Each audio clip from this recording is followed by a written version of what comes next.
Tudo sobre o Banco Central Brasileiro. Olá você, estamos no canal E-Golpe Podcast. Sou Joyce Ferreira, advogado. Vamos apresentar uma introdução, vamos apresentar noções iniciais, o histórico, a origem, o surgimento dos bancos centrais, o seu conceito, as suas funções, finalidades e atribuições de um banco central, autonomia ou independência do Banco Central. Vamos aprender sobre tudo isso nesta vídeo aula. Então, vamos começar com uma breve introdução sobre Banco Central Brasileiro.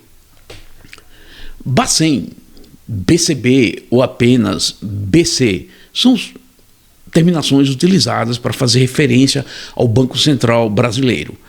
Para tornar mais acessível aos consumidores e bancários que ainda não estão familiarizados com o assunto, lembro que quase todas as informações e interpretações, ora expostas nesta videoaula, são, na sua quase totalidade, apresentadas pelos autores consultados, sem grandes celeumas. Antes, deixe seu like, se inscreva e compartilhe esse conteúdo para alcançar mais pessoas. Então esse tema, Banco Central, é o assunto abordado aqui. O Banco Central, suas funções, sua independência ou autonomia e sua responsabilidade civil, entre outros. Atualmente, esse tema tem sido muito explorado pela imprensa, muito estudado e debatido no mundo todo. E a matéria cresce de importância quando se discute a autonomia ou a independência dos bancos centrais, mundo afora. Após terminar este curso, você saberá identificar os objetivos básicos do Banco Central Brasileiro, saberá relacionar os principais instrumentos de política monetária e crédito que o BC utiliza para controlar o fluxo de moeda e o fluxo de crédito. Saberá explicar os conceitos de prestamista de última instância do Banco Central, saberá sobre a autonomia, independência do Banco Central, regulação e supervisão bancária e outros. Inclusive discutir a sua difícil tarefa de manter um sistema bancário nacional sólido e confiante, além de promover a estabilidade econômica e o desenvolvimento equilibrado do país e servir aos interesses da coletividade. Saberá descrever os serviços que o Banco Central oferece para o governo e para os bancos, pois o BC funciona como um banco para os demais bancos comerciais. Então vamos para as noções iniciais. Na verdade, o Banco Central não é um banco como os bancos comerciais e bancos múltiplos. Ele recebe o nome de banco talvez pela sua origem. Haja vista que, antes de ser Banco Central, boa parte deles era um banco comercial privado na origem, inicialmente. O que não quer dizer que atualmente alguns bancos centrais não possuam capital privado. O Banco Central exerce funções governamentais como o controle dos bancos, uma vez que o comércio bancário depende de autorização estatal, depende do poder público para funcionar. O Banco Central é quem controla, regula e fiscaliza a criação e funcionamento de bancos e suas atividades bancárias. Basta lembrar que a missão constitucional dos bancos, incluindo a do Banco Central, é promover o desenvolvimento equilibrado do país e servir aos interesses da coletividade. Bem por isso, é compreensível e justificável a intromissão do Estado nesse tipo de negócio, no negócio jurídico bancário, pelo relevante papel desempenhado na sociedade e pelos interesses e valores envolvidos nesse negócio.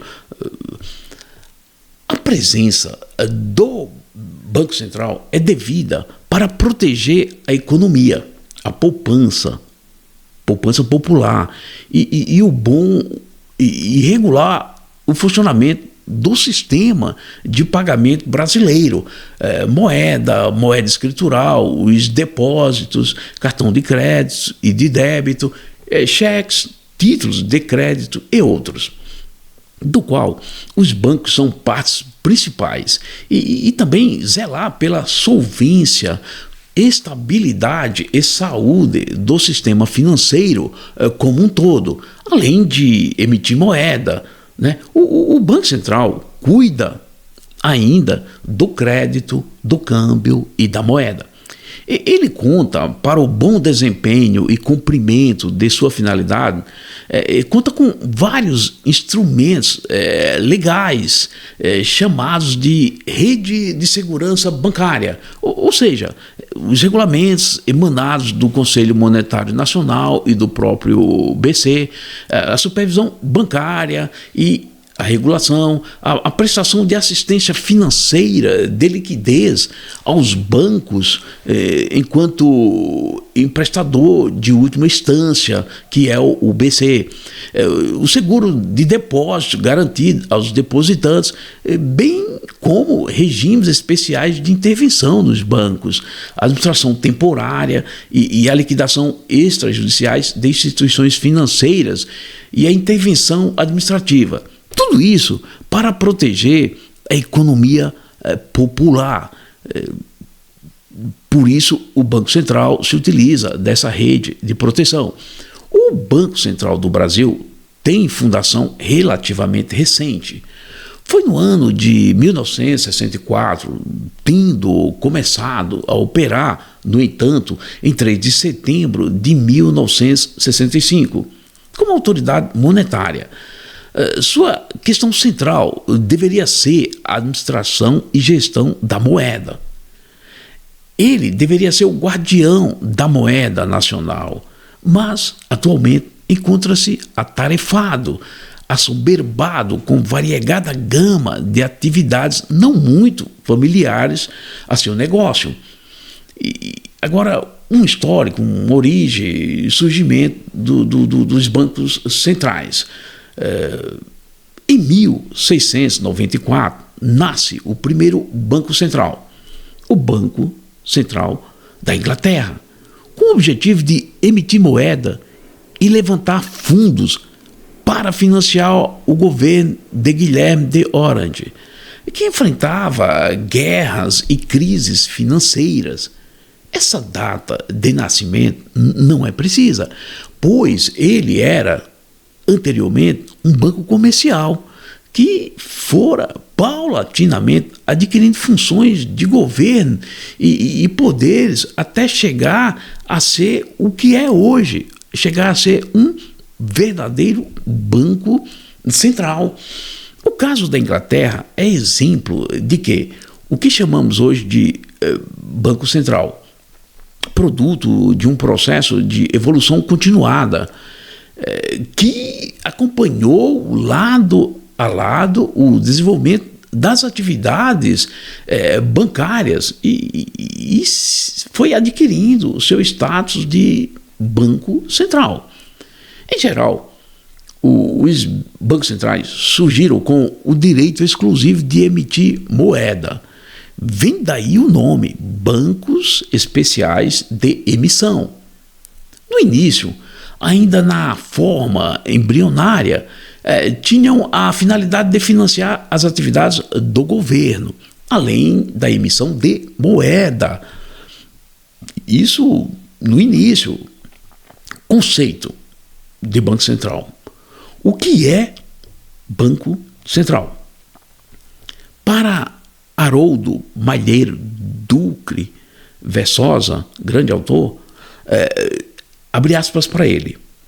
Parece-nos que se deve entender por Banco Central toda e qualquer entidade que reúna em si as atribuições clássicas dos bancos centrais, as quais são as seguintes: execução da política monetária, emissão de moeda, banco dos bancos, banqueiro do governo e execução da política cambial, fecha aspas para Haroldo. E para Marcos Cavalcante de Oliveira, abre aspas. Atualmente, os economistas chamam de Banco Central a instituição governamental a qual se atribui a responsabilidade de regular o suprimento e o custo da moeda na economia, fecha aspas. O BC do Brasil é uma autarquia federal criada pela Lei de Reforma Bancária em 1964, para ficar no lugar da extinta SUMOCO, que era a Superintendência da Moeda e do Crédito. Ela foi criada, SUMOCO, em 1945. Essa lei criou o sistema financeiro nacional com o objetivo de disciplinar as atividades bancárias do país.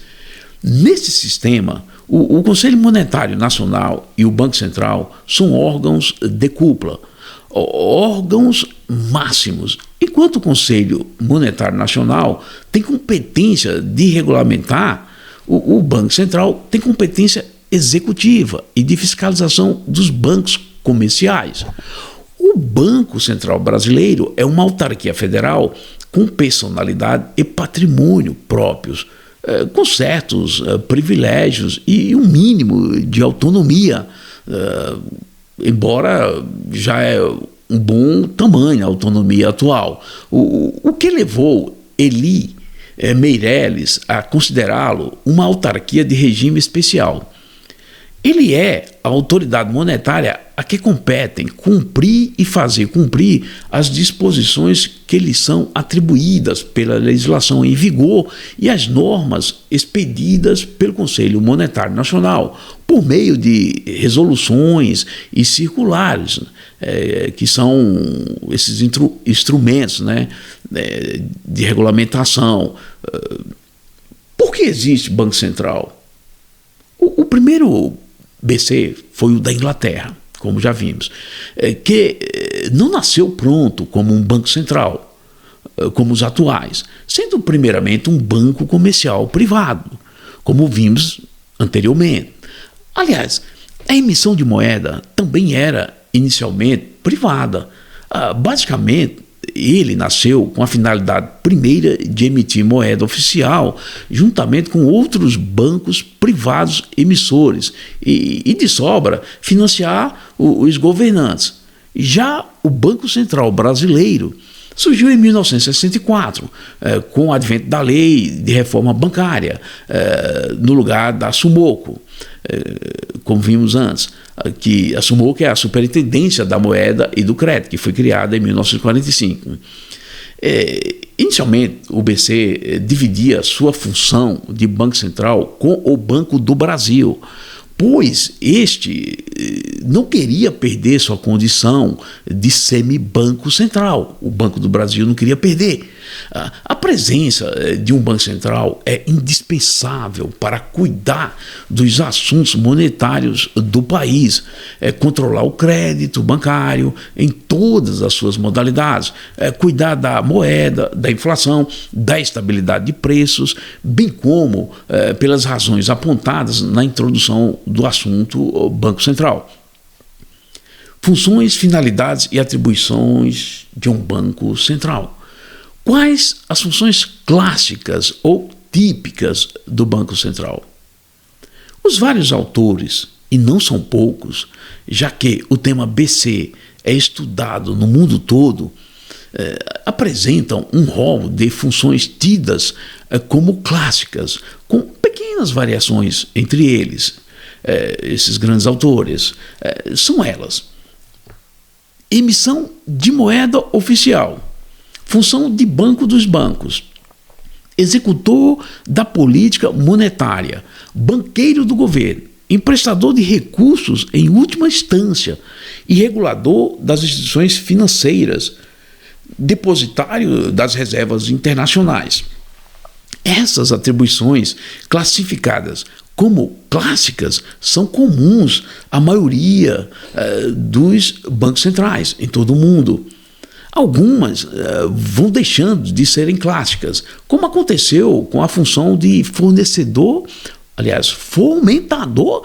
da economia, caso de nosso Banco Central. E em alguns países, ou seja, a função de banqueiro do governo, vale lembrar que é um dos principais objetivos de um Banco Central, é manter a estabilidade da moeda nacional e dos preços. Sidney Turkson classificou essas funções em 3 grupos: monetária, fiscalização e de banqueiro do governo. Esses 3: monetária, fiscalização e banqueiro do governo. E em cada campo agrupou as atribuições pertinentes. Ele listou da seguinte maneira, abre aspas para Sidney Turkson: 1. No campo monetário, temos emitir moeda, executar os serviços do meio circulante, receber os compulsórios, realizar operações de redesconto e de empréstimo às instituições financeiras e exercer controle do crédito, comprar e vender ouro e moeda estrangeira, realizar operações de crédito no exterior, comprar e vender títulos de sociedade de economia mista e de empresa do Estado, emitir títulos de responsabilidade própria. No campo fiscalizatório, que é o segundo campo, temos fiscalizar as instituições financeiras e aplicar penalidades, conceder autorização de instalação e funcionamento às instituições financeiras, entre outras atribuições do Banco Central. No campo de banqueiro do governo, que é o terceiro, temos manter entendimentos com instituições estrangeiras e internacionais, colocar empréstimos internos ou externos, atuar como depositário das reservas oficiais de ouro e de moeda estrangeira. Já no campo do fomento, temos executar atividades de redesconto seletivo, consistentes em fomento com crédito subsidiado pelo próprio Banco Central, contemplando principalmente os setores rural e de exportações e secundariamente o setor industrial, dentre diversos planos e programas como o FINEX, que é o Fundo de Financiamento à Exportação, fecha aspas. Mais recentemente, o Banco Central recebeu nova função, que é a função de autorizar a fusão, incorporação e transformação e a encampação de instituições financeiras. Claro que o Banco Central, além dessas funções exercidas privativamente, as quais foram determinadas pela Constituição Federal e pela Lei de Reforma Bancária, a mesma que criou o Banco Central, há tantas outras funções determinadas por outras leis bancárias. Interessa muito o fato de se saber se esta função é clássica ou não. E é importante saber que, a rigor, a função clássica é cuidar da moeda, do crédito e do câmbio. E mais, entendo que crédito e câmbio estão intimamente ligados à moeda, ou seja, é a moeda em movimento, em circulação. Permite, assim, o surgimento dos dois, câmbio e crédito. Essa, sim, é uma função clássica, habitual, própria e privativa de um verdadeiro banco central. Desde maio de 2002, o Banco Central brasileiro não pode mais emitir seus próprios títulos, sendo obrigado a fazer política monetária, adquirindo títulos do Tesouro, como acontece com os bancos centrais dos outros países. Os bancos centrais de outros países atuam assim também. Como o BC desempenha a função de emissão de moeda? É incumbência legal. A Constituição Federal atribuiu essa competência como privativa do Banco Central. Na verdade, no Brasil, o poder de emitir a moeda obrigatória oficial é competência exclusiva da União, através do Poder Executivo, por intermédio do Banco Central e seus serviços do Departamento de Meios Circulando, que distribui a moeda de acordo com as necessidades da economia. Já vimos que a razão de ser do Banco Central, a sua função primeira, é a defesa e preservação da estabilidade da moeda, sendo ele seu gestor e seu guardião. A respeito do tema da emissão de moeda, confira nossa videoaula no nosso canal EGOP Podcast, um estudo específico, tudo sobre a moeda. Não deixe de assistir. O assunto é fantástico e o conteúdo é esclarecedor. Você compreenderá tudo sobre a moeda. Esse instrumento de poder fascinante, vez que é a principal mercadoria negociada pelos bancos é a moeda. Então, se desejar, no nosso canal EGOP Podcast temos um estudo bacana sobre moeda. O que vem a ser a função banqueiro do governo, do Banco Central? Banqueiro do governo ou do Estado é assim chamada em razão da natureza das atividades que os bancos exercem, pois essas atividades devem ser em benefício da coletividade. Portanto, há interesse público, interesse de todos. O BC tem de se relacionar com o Tesouro Nacional, já que ele pode comprar e vender títulos emitidos pelo Tesouro, com a finalidade de regular a taxa de juros ou a moeda. Ele é o depositário das reservas oficiais de ouro e de moeda estrangeira pertencentes ao Tesouro Nacional. E tem como dever relacionar-se com as instituições financeiras e internacionais, inclusive, dentre os papéis do Banco Central. Por que depositário de reserva? No exercício dessa função, o Banco Central faz intervenção nos mercados cambiais com o objetivo de obter o equilíbrio, a estabilidade das taxas de juros na balança de pagamento do país. O BC administra as reservas internacionais, ele detém o monopólio cambial ou autoriza outras instituições financeiras a transacionar com moedas estrangeiras. Ele é depositário do ouro. Como é desempenhada a função de fiscalização dos bancos? Fiscalizar as instituições financeiras e aplicar as penalidades tem como objetivo prevenir ou evitar crises no sistema bancário, podendo, inclusive, intervir nas instituições insolventes, de sorte a preservar a liquidez do setor. Compete privativamente ao BC exercer a fiscalização das instituições financeiras e aplicar as penalidades previstas, como previsto em lei, de acordo à lei. Esse assunto, regulação e supervisão bancária, também é objeto de estudo específico no nosso canal. Temos uma videoaula nesse mesmo canal sobre esse tema. Quem desejar entender, não deixe de conferir excelente conteúdo. Não perca, muito bom o curso. Por que o BC é o banco dos bancos? Porque o BC socorre financeiramente, presta assistência financeira, empresta dinheiro em última instância, dinheiro para as instituições financeiras em dificuldades para preservar a liquidez dos bancos. O BC é o doador de último recurso. Ele é emprestador especial de última instância.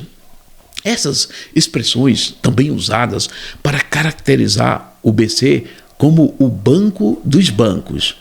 O FMI, que é o Fundo Monetário Internacional, hoje é chamado por alguns de banco dos bancos centrais. O FMI é também chamado de o Banco dos Bancos Centrais. FMI é uma cooperativa de crédito internacional, né? O Brasil é signatário, inclusive. O que é política monetária? A lei do Plano Real de 1995 estabelece que o Banco Central recebe do Conselho Monetário a competência de formalizar a política monetária do país. Em 1996 foi criado o Copom, que é o Comitê de Política Monetária, com a finalidade de estabelecer diretrizes de política monetária e determinar a taxa básica do Banco Central, a TBC. A sigla TBC, Taxa Básica do Banco Central. Em 1999, por decreto, criaram-se as chamadas metas para a inflação, cabendo ao Conselho Monetário Nacional a fixação de metas e cabendo ao Banco Central a execução das políticas monetárias necessárias para o cumprimento de tais metas.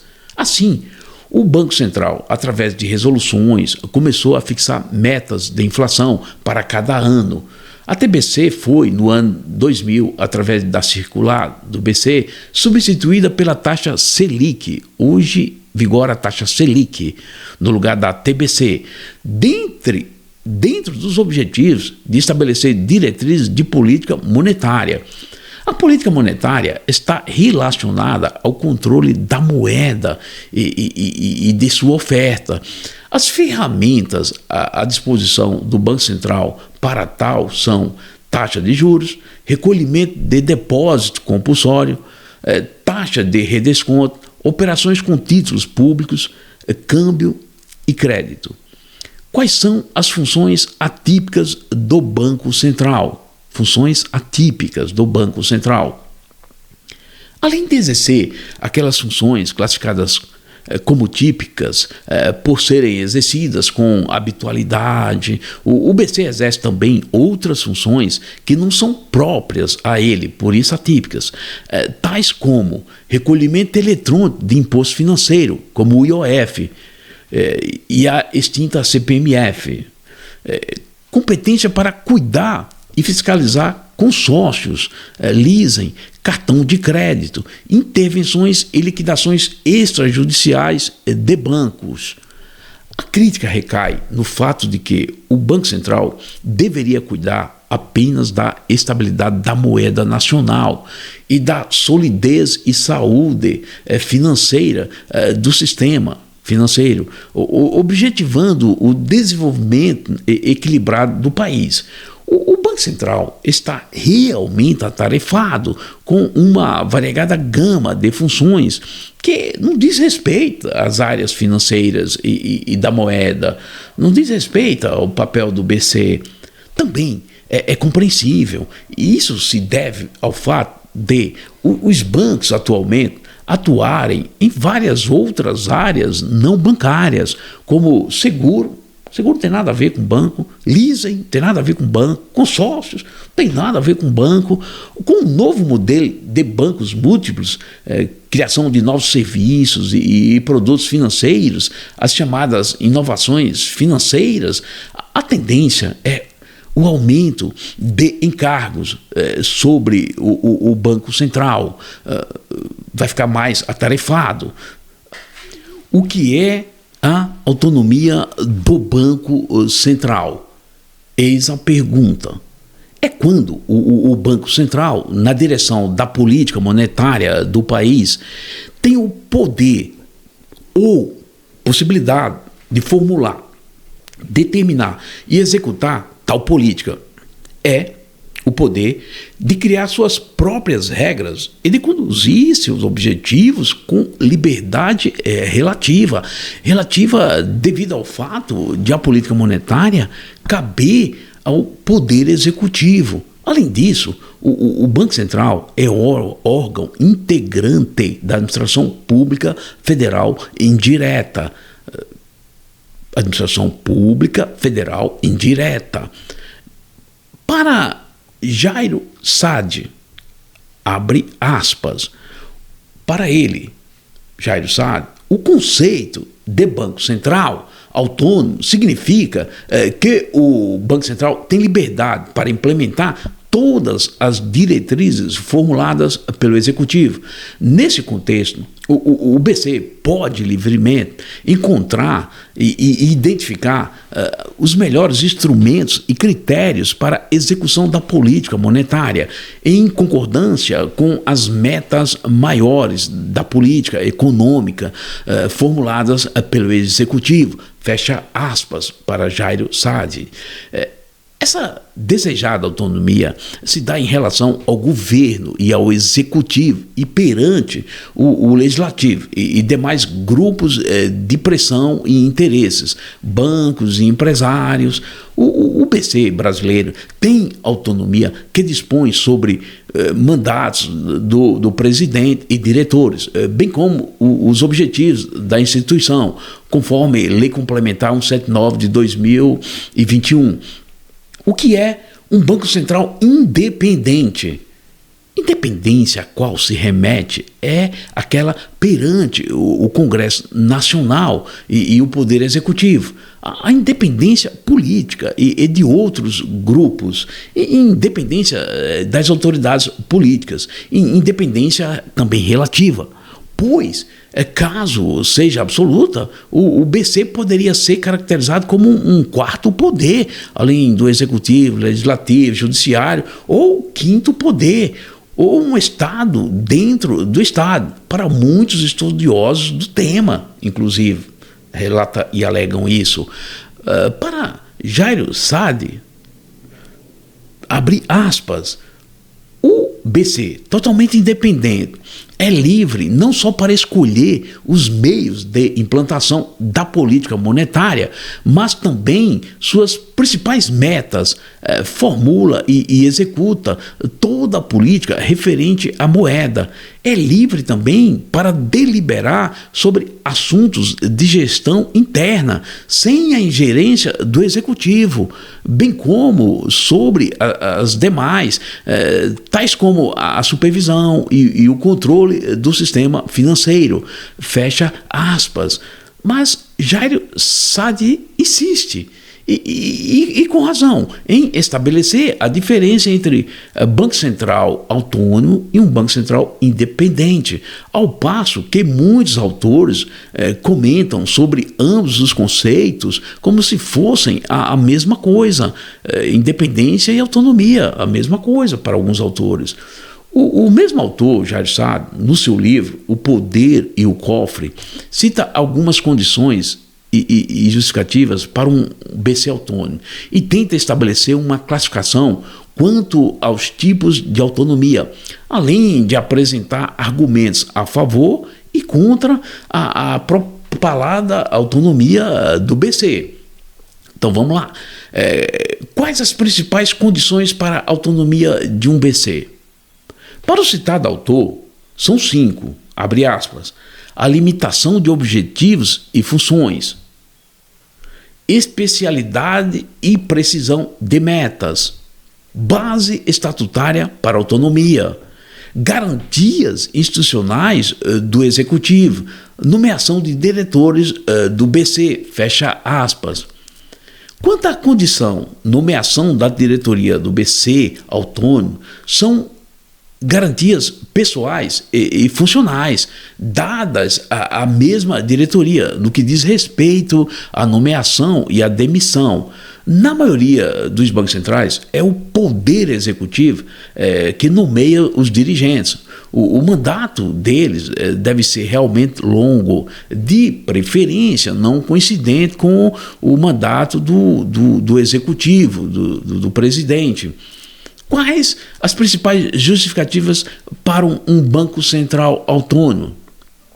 Sabe-se que o BC costuma ser mais determinado com a possibilidade de combater a inflação, mais do que a classe política, pois o banqueiro central não precisa ser eleito como os políticos. Pesquisas apontam que em países cujo banco central é autônomo, registram-se índices de inflação menor do que os países cujo BC não é autônomo. Além disso, um banco central autônomo é bem visto pela comunidade financeira internacional. Essa comunidade financeira internacional vê com bons olhos um país que tem um banco central autônomo. Quais são os tipos de autonomia de um banco central? Jairo Saad menciona 2 tipos na classificação por ele formulada. Autonomia instrumental, que é subdividida em autonomia patrimonial e técnica, e autonomia operacional, que é autonomia administrativa. Então são 2 para eles, autonomia instrumental e autonomia administrativa. O que é autonomia instrumental, patrimonial e operacional? Por esta autonomia, o BC dispõe de instrumentos de manuseio especializado para atingir as suas metas com a estabilidade da moeda, por exemplo. Para isso, deve contar com recursos técnicos e patrimoniais. Suas decisões devem estar livres de grupos de influência, grupos de pressão. Exemplo desses instrumentos são gestão dos juros, depósitos compulsórios, controle do crédito e câmbio, já que crédito e câmbio estão intimamente ligados à moeda, como vimos antes. A autonomia patrimonial diz respeito a seus ativos financeiros ou não utilizados pelo Banco Central, mas sem se afastar da lei. Assim, deve se proibir o financiamento ao Tesouro, ao Poder Executivo, usando o Banco Central para fazer esse financiamento. Já a autonomia técnica do Banco Central auxilia a autonomia instrumental, especialmente na definição da política monetária, em razão da especialização da política monetária. Por exemplo, câmbio e moeda são 2 bons exemplos.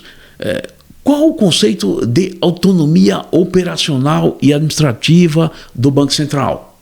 Por meio dela, o BC realiza suas operações de Banco Central e de Banco dos Bancos, a fim de garantir seu funcionamento regular e de todo o sistema financeiro nacional, levando em conta os seguintes objetivos, traçados previamente, exercitando dessa forma sua autonomia administrativa e habilitando e qualificando seus servidores, seus profissionais. Autonomia administrativa é a gestão de seu próprio patrimônio do BC. Quais os mais importantes argumentos a favor da autonomia do BC? São os argumentos econômicos e políticos. Um dos mais comuns argumentos favoráveis ao Banco Central independente é o medo de que governo e legisladores sintam-se tentados e sucumbam a expansões monetárias para prover suas necessidades financeiras, dessa forma, negligenciando os riscos e prejuízos da inflação, fecha aspas, segundo as palavras de Rosa Maria Lastra. Acredita-se que a política monetária deve manter a mira no controle da inflação como único objetivo de um BC independente. Porém, a independência ou autonomia por si só é necessária, mas insuficiente para garantir a estabilidade da moeda e de preço. Assim, é necessário impedir o executivo de financiar seus déficits com a emissão descontrolada de moedas, gerando assim a inflação. Essa emissão descontrolada de moedas pode gerar inflação. O outro argumento político favorável à autonomia ou independência é a crença de que os banqueiros centrais, dotados de especialização, podem sofrer as pressões políticas com mais resistência, sendo melhores preparados que a classe política na missão institucional de conseguir a estabilidade de preços. Há outro argumento a favor que afirma que há respeito à política fiscal pelo executivo, com a proibição de ser financiado pela emissão, sem causa, de moeda. Com essa política, procura-se implementar uma política fiscal eficiente para o financiamento por intermédio dos tributos arrecadados, não gastando mais do que se arrecada, cuja lição é bem antiga, não gastar mais do que se arrecada. Quais são os argumentos contra a autonomia ou independência do Banco Central? São ausência de legitimidade democrática, a política econômica consistente, incentivos e comportamentos burocráticos. O problema da legitimidade democrática em que o BC autônomo não tem nos seus integrantes pessoas eleitas pelo povo, pessoas escolhidas por eleições democráticas, pessoas sem mandato popular eletivo, não é legítimo. Esse argumento é o principal. Ele é contrário à autonomia ou independência, no qual sua legitimidade democrática fica comprometida devido ao fato de se desvencilhar do controle político direto. Essa é uma queixa que se tem. Outro argumento desfavorável é o conflito de competência. Há áreas de atribuições em que existem atribuições do BC e de outros órgãos do executivo ao mesmo tempo, gerando assim conflito de interesses. Por exemplo, a taxa de câmbio, que é de competência do executivo e que tem reflexo monetário, uma política econômica consistente é prejudicada pela independência do BC, segundo o entendimento. Outro argumento contrário é o incentivo a um comportamento burocrático em que o BC não levaria em conta o bem comum de todos, e sim apenas o cumprimento a qualquer preço de suas metas. Jairo Saadi enumera 6 argumentos. Abre aspas, as responsabilidades pelo manejo da economia, a legitimidade, a coordenação das políticas econômicas, o conflito de competência, a concentração de poderes e a personificação de dirigentes do Banco Central. Fecha aspas. A despeito de todos esses pontos desfavoráveis, é necessário frisar: é desejo da maioria dos especialistas um Banco Central independente ou autônomo. Abre aspas. Os BCs estão passando por uma onda de mudanças pelo mundo. 10 anos atrás somente, o BC norte-americano, o BC alemão e o Banco Nacional Suíço tinham independência legal. Hoje, do Chile, desde 1989, Nova Zelândia, desde 1989, Argentina, desde 1992, até as Filipinas, 1993, fecha aspas, segundo Rosa Maria Lastra. O que é o poder normativo do BC brasileiro? É a chamada competência regulamentar. A diferença entre regulação e regulamentação. Enquanto o primeiro conceito, regulação, implica dar ordenação à atividade econômica, regulamentar é uma atividade normativa realizada por meio de preceitos de autoridade, ou seja, atividade jurídica. Isso no entendimento de Eros Grau. A emissão de normas gerais é uma das competências do Conselho Monetário Nacional e do Banco Central. Ao Conselho Monetário Nacional, CMN, cabe a maioria das emissões. Porém, o BC tem o papel de dar cumprimento e fazer cumprir as normas emitidas pelo Conselho Monetário Nacional, por meio das chamadas resoluções do Banco Central, fecha aspas. O Conselho Monetário delega poder de expedir atos administrativos que completam as normas editadas por ele.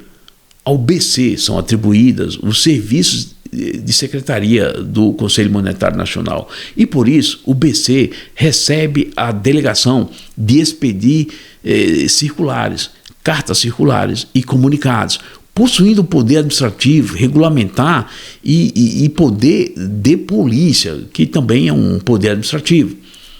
O poder regulamentar do Banco Central brasileiro é constitucional ou inconstitucional? Eis a pergunta.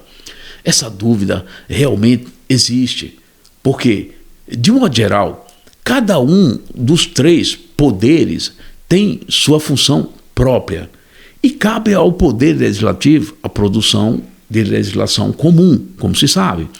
Além disso, a Constituição prevê o princípio da legalidade, que afirma: ninguém será obrigado a fazer ou deixar de fazer alguma coisa senão em virtude de lei. Assim, as resoluções e circulares não são leis comuns, são normas gerais e abstratas que estabelecem direitos e obrigações aos particulares.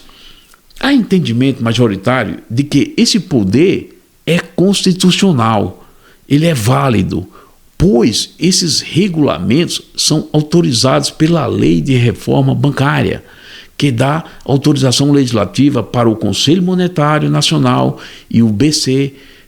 Outro argumento contrário à constitucionalidade desse poder regulamentar do Banco Central é que há temas determinados que só podem ser previstos por norma legal, por lei. As matérias que só podem ser disciplinadas por meio da legislação comum. É importante frisar que os regulamentos administrativos do Banco Central têm procedimento para sua elaboração e entrada em vigor mais rápido que o procedimento legislativo comum. Por fim, a função normativa do BC é constitucional. Ora, a competência regulamentar do Conselho Monetário Nacional e do BC não foi revogada? Realmente, diz o artigo 25 dos atos das disposições constitucionais transitórias, ADCT, Ato das Disposições Constitucionais Transitórias, ADCT, abre aspas, ficam revogados a partir de 180 dias da promulgação da Constituição, sujeito esse prazo à prorrogação por lei, todos os dispositivos legais que atribuam ou deleguem ao órgão do Poder Executivo competência assinalada pela Constituição ao Congresso Nacional, especialmente no que tange ação normativa. Porém, várias medidas provisórias foram publicadas prorrogando tal competência. Em 1991, foi publicada uma lei que prorrogava tal competência até que se promulgue lei complementar do artigo 192 da Constituição Federal. Há vários projetos apresentados por parlamentares no sentido de efetivar a regulamentação deste artigo 192. Quantas pessoas compõem a diretoria do Banco Central? No seu início, a diretoria era composta por 4 membros nomeados pelo Conselho Monetário Nacional. Em 1982, a composição da diretoria do Banco Central foi alterada por decreto. Alterada de novo em 1985, também por decreto, baixada pelo presidente da República. A diretoria passou a contar com 9 membros, sendo um deles presidente, todos nomeados pelo presidente da República, após sabatina, que é a arguição ali pública do Senado Federal para prévia aprovação, mediante voto secreto. Recai essa escolha entre brasileiros de ilibada reputação e notória capacidade em assuntos econômico-financeiros e são demissíveis ad nutum. Desde o final de 2004, uma lei considera o presidente do BC um ministro de Estado. Essa composição costuma ser mutável, móvel, e é compreensível, pois o sistema financeiro nacional ele é muito dinâmico. A responsabilidade civil do Banco Central brasileiro. Na prática, há inúmeras dificuldades para caracterizar tal responsabilidade, pois a função do BC é extremamente complexa, principalmente quando se precisa demonstrar a culpa do BC. Por exemplo, conta a história jurídica que o BC da Inglaterra, considerado rigoroso, tem sua origem também marcada por uma aventura. Seu fundador, William Paterson, um escocês, convenceu o monarca inglês a permitir-lhe captar dinheiro para aplicar no projeto de uma colônia na América Central, tarefa delegada ao banco. O projeto revelou-se um desastre, conforme noticia Oscar Pilagallo em A Aventura do Dinheiro. Ou pior ainda, o que aconteceu com o respeitável Fed, que é o Banco Central americano, nascido nas últimas semanas de 1913, quando a lei de reserva federal foi aprovada pelo Congresso e assinada pelo presidente Wilson, não foi capaz de impedir o pânico de 1907, com a sua alarmante epidemia de falências de bancos. Em 1920, 1921, 7 anos após o estabelecimento do sistema, houve uma crise severa que se seguiu 10 anos mais tarde, pela maior depressão de todos os tempos. Há muitos indícios não rejeitados pela opinião profissional ortodoxa de que a política do sistema tornou as coisas muito piores. Nos 20 anos anteriores à fundação do sistema, houve 1.748 suspensões de funcionamento de bancos. Nos 20 anos que se seguiram a esse evento, que supostamente encerrara a anarquia do sistema bancário privado, houve 15.502. Conta essa história exatamente assim o Galbraith em seu livro A Moeda. História interessante. Assim, o reverenciado Fed, que é o Banco Americano Central, só piorou a situação, embora tenha sido criado exatamente para zelar pelo sistema bancário. Pergunta-se, foi intencional o tamanho desastre ou realmente as falências bancárias ocorrem até hoje, todos os dias, no mundo todo, em razão da complexidade do setor. Uma pergunta bastante interessante. O que é responsabilidade civil? Uma vez que já falamos sobre a responsabilidade civil do Banco Central, não há ainda, por parte dos estudiosos, um consenso quanto ao conceito de responsabilidade civil, mas a noção básica é a obrigação do ofensor de reparar o prejuízo, o dano sofrido por uma pessoa. Esse dano pode ser material ou moral. Responsabilidade civil é, abre aspas, a aplicação de medidas que obriguem a reparar dano moral ou patrimonial causado a terceiros em razão de ato do próprio imputado, de pessoa por quem ele responde, ou de fato de coisa ou animal sob sua guarda, fecha aspas, segundo Maria Helena Diniz, excelente conceito. O BC pode ser responsabilizado civilmente? Há quem entende que sim, há quem advoga que não. No entanto, existe decisão judicial que já reconheceu a responsabilidade civil do BC, quanto aos prejuízos causados aos clientes de bancos. A lei impõe ao BC o dever de agir para impedir ou diminuir a ocorrência de resultados danosos ao sistema bancário e, por via de consequência, aos clientes e toda a coletividade. Se o BC se omitir ou não agir de modo adequado, de modo correto e eficiente, e por isso causar danos aos clientes do sistema, em tese, deve ser chamado a responder pelos danos.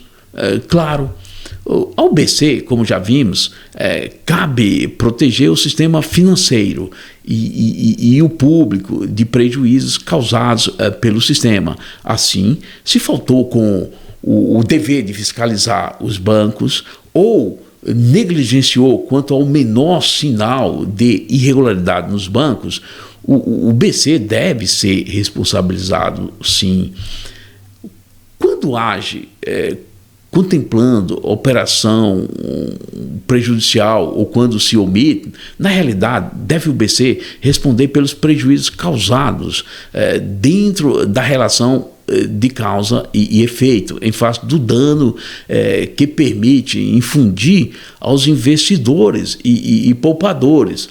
Cresce a tendência de se imputar ao BC conotação de responsabilidade objetiva, isto é, mesmo que indemonstrada a culpabilidade do BC, estaria obrigado a indenizar pelo simples fato de ser agenciador e autoridade incumbida de rastrear os dados recebidos, evitando instabilidade e intranquilidade que certamente causa quando demora em implementar as medidas inadiáveis para sanear as empresas em dificuldade. Fecha aspas.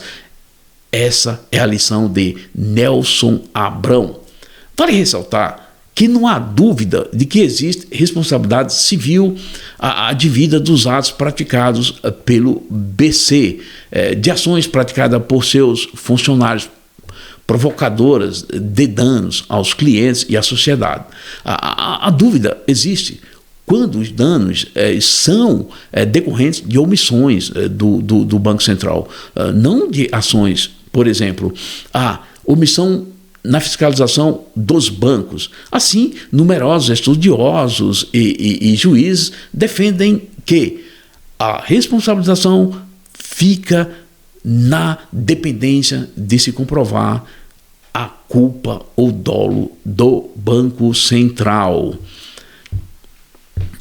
O Banco Central do Brasil tem sede em Brasília, mas possui representações regionais nas capitais São Paulo, Rio de Janeiro, Curitiba, Porto Alegre, Fortaleza, Belo Horizonte e Belém. São essas as capitais que possuem representação. Chegamos ao final de mais uma videoaula. Esperamos que você tenha gostado desse conteúdo e que as informações desse vídeo tenham, de fato,